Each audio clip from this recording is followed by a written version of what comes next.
Значи, горна неподвижна планка. Тая планка помага на Маркуча да седи горе-долу изправен, тъй като не мога да направя 90 градуса. И планка за вратката. Това е. Вътре в Маркуча е пълно с силикон. Течен. Тук е захванато с два пирона през шпилката. Плюс тел да не мърда, както и горе. И това е. Тук минава. Момент само ще мога да го осветя.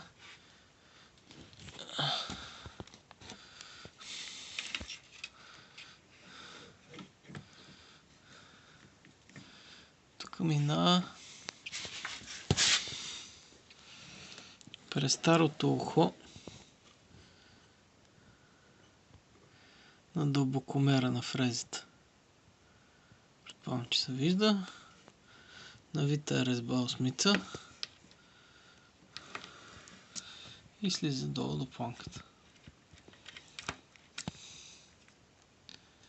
Е това. Нищо особено.